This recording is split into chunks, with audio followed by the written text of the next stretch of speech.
Okay. Good evening, dear listeners. This is your news anchor Anushka Chauhan from Hosla Radio, and you are tuned into Hosla Varta, the real news of society.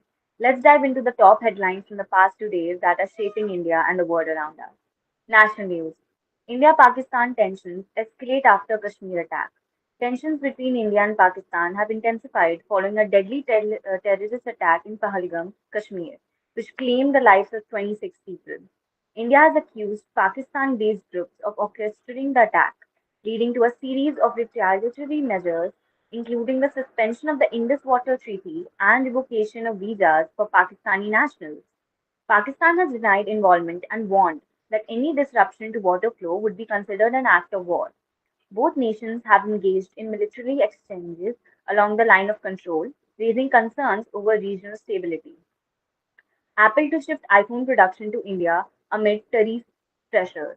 In a significant move to mitigate the impact of US China trade tensions, Apple has announced plan to relocate its iPhone assembly for the US market from China to India by the end of next year. This strategic shift aims to avoid steep tariffs on Chinese import and diversify Apple's supply chain. Production in India is expected to double, with partners like Tata Electronics and Foxconn playing key roles in this transition. Pope Francis passed away. World mourns the loss.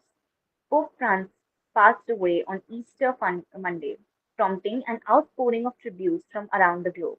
His funeral is scheduled for this weekend, with world leaders and faithful followers expected to attend. The church has announced a period of mourning and reflection in honor of this contribution to the church and global community. Some entertainment news. Ground Zero premieres in theatre. The action thriller Ground Zero, starring Imran Hashmi, premiered in theatres on April 25.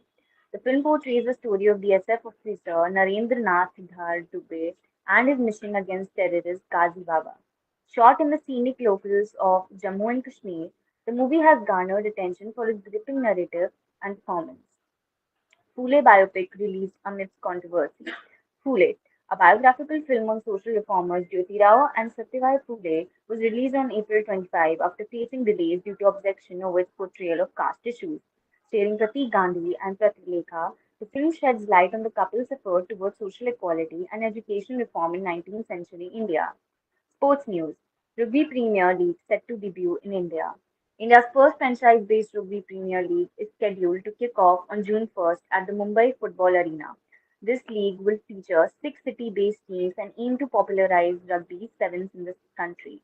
International players from top rugby teams are expected to participate, marking a significant step for the sport in India. Super Cup football tournament underway in Bhubaneswar. The Super 2025 the 2025 Super Cup, India's premier knockout football tournament, commenced on April 20 at the Kalinga Stadium in Bhubaneswar. Featuring top clubs from the Indian Super League and I League, the competition will culminate with the final on May 3. East Bengal enters as the defending champion. That's all for now, folks. Whether it's geopolitical shifts, corporate strategies, or sporting trumps, these stories continue to shape our world. This is Anushka Chauhan from Hosla Radio, and you are listening to Hosla Varta, the real news of society. Until next time, stay informed and stay grounded. Jai Hind.